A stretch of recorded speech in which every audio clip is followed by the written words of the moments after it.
네, 세월호 사고 당시 청해진 해운 실무자들이 승객 구조는커녕 책임 회피를 위해서 화물량 줄이기에만 급급했던 것으로 드러났습니다. 네, 또 검찰이 중견 배우인 전향자 씨가 세모그룹의 핵심 경영인이었다는 사실을 파악하고 수사를 벌이고 있다는 소식도 들어와 있습니다. 사회부 김웅래 기자와 함께 알아보겠습니다. 어서 오십시오. 네. 자, 먼저 이 수색 상황부터 좀 알아보죠. 아까 브리핑을 하는데 225명이라고 얘기를 하더라고요. 네, 원래 이제 저희 취재진이 파악하기로는 오늘 새벽 6시 반쯤에 이 사고 지점에서 4km 떨어진 이 동남쪽으로 이 4km 떨어진 해역에서 이 여학생으로 추정되는 희생자 한 명이 추가로 수습이 된 것으로 저희가 취재가 돼 있습니다. 그리고 모든 언론이 그렇게 전하고 있고요. 그런데 이미 방송이 나간 지 그리고 보도가 나간 지 오래됐는데도 지금 사고대책본부 브리핑에서는 이 부분이 빠져 있습니다. 그래서 저희가 집계하기로는 226명, 희생자 수가 226명이고 그리고 실종자가 76명입니다. 이 부분은 지금 포함이 안 되고 225명이라고 이제 브리핑을 했습니다. 이해할 수 없는. 그러니까 지금 이 부분이 왜 중요하냐면요. 지금은 실종자가 유실될 그렇습니다. 가능성이 높은데 지금 오늘 발견된 시신 같은 경우는 4km나 지금 떨어져 있어요. 더 문제는 어제도 2.4km 떨어진 해역에서 조업 중인 어선이 희생자를 발견을 해서 신고를 해서 수습이 됐습니다. 방향이 또 다르죠. 네, 반대 방향이라고 합니다. 지금 이게 무슨 말이냐면 지금 이제 실종자 가족들을 포함해서 모든 취재진들이 희생자 유실 가능성에 대해서 계속 제기를 해왔고 그리고 사고대책본부에서는 삼중으로 그 수색을 벌이고 있다, 최선을 다하고 있다 이렇게 얘기를 했는데 그런데 2.4km, 4km 게다가 방향도 반대입니다. 하나는 동쪽, 하나는 남서쪽인가요? 지금 동고차도 앞쪽에서 어제 발견이 됐고 이번에는 남동쪽 해역에서 발견이 됐는데 그만큼 희생자, 지금 가족들의 우려대로 희생자 유실 가능성이 그만큼 커지고 있다는 얘기입니다. 그런데 6시 반에 발견된 희생자가 10시 브리핑에서 지금 포함이 안 됐다는 거는 지금 뭐를 더 확인을 해야 된다는 건지 좀 이해할 수 없는 내용입니다. 그러니까 아니 지금 빨리 이거를 뭐 공식 브리핑에서 얘기를 하고 이 부분에 대해서 어떻게 막고 있다라는 얘기를 하는데 그렇습니다. 그 부분을 빼버리니까 기자들이 질문을 할 수가 없게 만들어 버리는 거예요. 그렇습니다. 지금 공식 집계에 안 나오니까. 그래서 기자들이 뭐 질문을 했는데도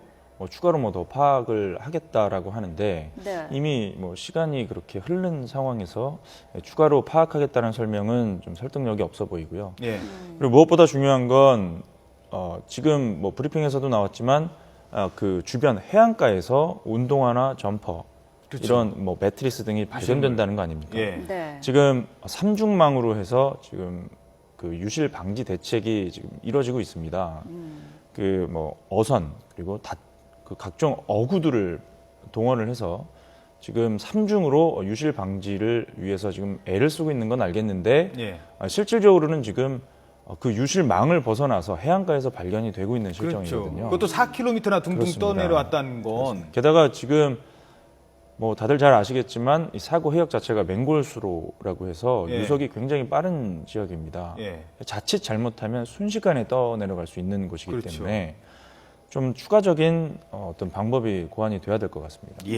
삼중으로 지금 유실 방지 대책을 마련했다고 했는데 어떤 대책을 마련했는지 좀 더 자세히 구체적으로 알아볼까요? 네, 그 이제 거리별로 구역별로 해서 이 닷자망 어선 그리고 쌍끌이 저인망 어선 그리고 안강망 어선 이런 어선들이 지금 배치가 돼 있고 그리고 서해 어업지도선이 지금 배치가 돼 있습니다. 지금 화면과 함께 좀 설명을 해주시죠. 지금 신물 지점에서 남동쪽으로 보면 닷자망 어구가 설치가 돼 있습니다. 이 닷자망 어구 좀 생소하실 텐데. 고정된 어구라고 보면 되겠습니다. 그러니까 그물에 무게추 같은 것을 달아서 이제 바다 밑에다 고정을 시켜놓고 아예 그 기름이 떠내려가지 못하도록 펜스를 치는 거랑 똑같은 역할입니다. 바다 속에 벽을 만드는 겁니다. 그래서 유실이 되지 않도록 이제 하는 거고 지금 저 위쪽으로도 닷자망 어구가 설치가 돼 있습니다. 그리고 더 멀리 나가면 쌍끌이 어선이 수색을 하고 있습니다. 이 쌍끌이 어선, 이 천안함 그 침몰 그 폭침 사건 당시에도 쌍끌이 어선이 동원이 됐었습니다. 배 두 척이 양쪽에서 그물을 잡고 아래쪽서부터 훑는 겁니다. 그래서 이 저인망 어선이라고 하는데 이 바다 밑바닥을 이렇게 훑고 가면서 유실을 방지를 하는 거고, 그 멀리, 더 멀리 60km 정도 벗어나면 어업지도선이 돌아다니면서 수색을 하고 있습니다. 이렇게 네. 삼중 수색을 이제 하고는 있는데 뭐 지금 성과가 얼마나 있는지는 좀 더 봐야겠습니다. 지금 뭐 계속 해안가에서 발견이 되고 있기 때문에. 네. 예, 알겠습니다. 자, 뭐 지금 수색 작업을 뭐 한시라도 빨리 해야 되는데 그동안 뭐 한 몇 시간입니까? 20시간까지도 할 수 있다라고 하던 다이빙벨 결국 네. 철수를 했죠. 그 그렇습니다. 가족들 반응은 어땠습니까?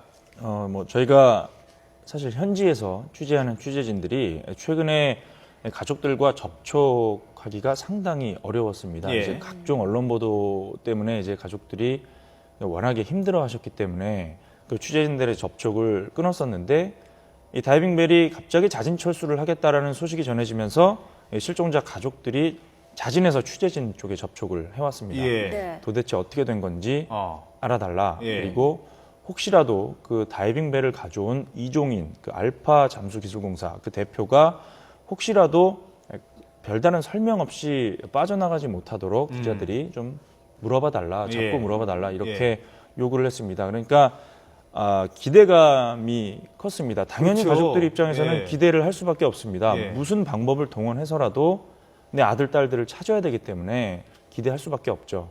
기대가 컸기 때문에 실망도 컸던 겁니다. 지금 저희가 어제 그 다이빙벨을 실었던 바지선에 함께 타고 사고 해역으로 나갔던 실종자 가족분과 인터뷰를 취재진들이 했는데요. 예. 네. 그 내용부터 한번 보고 가시죠. 알겠습니다. 네. 결론적으로는 저 이준희 사장님의 실종자 가족분들을 데리고 장난친 것 같아요. 아니 지금 이 시점에서 자식들은 배 안에 있는데 그 점을 장난친 그 점을 생각하면은 진짜 국물에서 너무나 가슴이요. 저 봤을 때는 하긴 했는데 이렇게 뭐 특별하게 성의가 없었던 것 같아요. 예. 지금 뭐 이분께서 이제 실종자 가족들을 전체를 대표한다 이렇게 볼 수는 없지만 예. 어쨌든 지금 들으신 대로 현장까지 같이 가신 거 아니에요? 실망이 상당히 크셨던 것 같습니다. 그러니까 옆에서 같이 네. 지켜봤더니 과연 이분이 의지가 있는지 잘 모르겠다라는 얘기를 했고. 네. 자, 좋습니다. 그러면 그 이종인 대표는 대체 뭐라고 얘기합니까? 네, 저희가 이종인 대표 인터뷰도 준비를 했습니다. 먼저 보시겠습니다. 예. 실종자를 수색해서 모시고 나오는 게 이 작업의 목적이에요. 배를 쓰든 뭐를 쓰든. 근데 그 결과가 없었기 때문에 이건 실패죠. 초입에 투입이 돼서 어떤 성과를 낼까 하고선 가져왔던 거예요. 처음에 4, 5일 만에. 근데 어떤 이유로 늦어지고 해서 지금까지 왔는데, 가족 입장에서는 하나라도 더 빨리 이렇게 해서 모셔내면 좋겠죠. 지금 뭐 들으신 대로 일단 실패를 인정을 했습니다. 원래 어제만 해도 선체에는 진입을 성공을 했다 이렇게 얘기를 했는데 예. 네. 이제 팽목항으로 돌아와서 이제 가족분들과 이제 만나고 나서는 이 작업의 목표 자체가 실종자를 데리고 나오는 거였기 때문에 그 작업을 못했기 때문에 실패다라고 이렇게 실패로 규정을 했습니다. 예. 다만 현지 이제 취재진들의 말에 따르면 뭐 이런저런 이유로 좀 투입이 늦어졌다라는 말을 또 반복해서 했습니다. 예. 그래서 또 불필요한 논란을 좀 불러일으키는 게 아니냐라는 우려도 있는 것 같습니다. 현지에서. 예. 그러니까 지금은 철수 결정한 만큼 이제는 논란보다는 현지에 있는 민관군 합동 수색팀이 수색을 잘하도록 예. 지원하고 뭐 응원하는 그게 옳은 거지. 이제 와서 또 이런저런 이유로 투입이 늦어졌다 이렇게 말하는 거는 좀 부적절하다라는 의견이 현지에서 많습니다. 아니, 그게 그럼 뭡니까? 그 본인이 할 수는 있는데 안 하겠다는 거예요? 지금 다이빙벨의 실력 보여주러 지금까지 그 많은 언론들 다 끌어모았습니까? 뭐 지금 저희가 인터뷰 내용에는 포함이 안 돼 있는데 본인이 다이빙벨을 가지고 오면 민간인 잠수부들이 충분히 다 수배, 그러니까 동원이 될 줄 알았다. 예. 근데 그렇게 안 됐다라는 취지의 말도 했거든요. 예. 그러니까 본인이 생각했던 거와 현장 여건이 좀 달랐다는 취지의 인터뷰를 한 겁니다. 그 부분이 적절했는지는 판단을 좀 하나만 해봐야 될 것 더 같습니다. 저도 소개하고 넘어가죠. 뭐 더 논란을 키우고 싶진 않습니다만 네네. 이종인 대표가 그런 얘기를 했죠. 사업하는 사람으로서 이번 사고가 좋은 기회라고 생각했다. 그 기회라는 말은 아마 저는 이분이 말을 평소에 잘 못하니까 단어 선택을 잘못했다라고 믿고 싶습니다. 네, 예. 뭐 설마 예. 바닷속에 그 많은 학생들이 갇혀 있는데 그게 기회라고 네, 생각을 네. 하지는 않았을겠죠. 네, 뭐 네. 그렇게까지 믿고 싶습니다. 네네. 네. 자, 이제 수사 상황을 좀 짚어보죠. 사고 당시에 청해진 해운의 직원들이 어이없는 행동을 했었다고요. 그렇습니다. 지금 저희가 리포트로도 소개를 해드렸는데 16일 사고 당시에 배 안에는 물이 들어차고 네.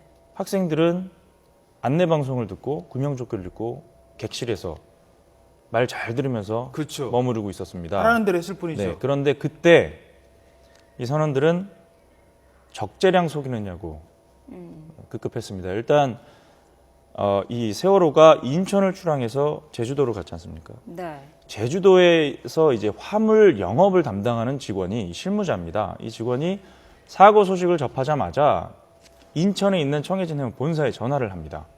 전화를 해서 예.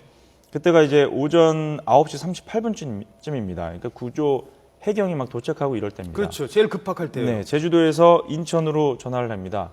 당시에 인천에서는 이 구조 작업 어떻게 하면 한 명이라도 더 살릴 수 있을지 그거를 고민을 했어야 되는데 예. 그때 제주도 화물 영업 그 담당하는 직원이 전화를 해서 뭐라고 하냐면 예. 본인이 판단했을 때는 사고 원인이 과적인 것 같으니까 어허. 적재량을 한번 지금 시스템에 기입되어 있는 적재량을 살펴보고 조금이라도 줄여라 이렇게 말합니다. 예. 그래서 짐부터 빼라. 네네. 그래서 지금 이제 구속영장이 청구된 그 청해진 해운의 물류 담당 그 팀장이 예. 실제로 180톤을 줄입니다.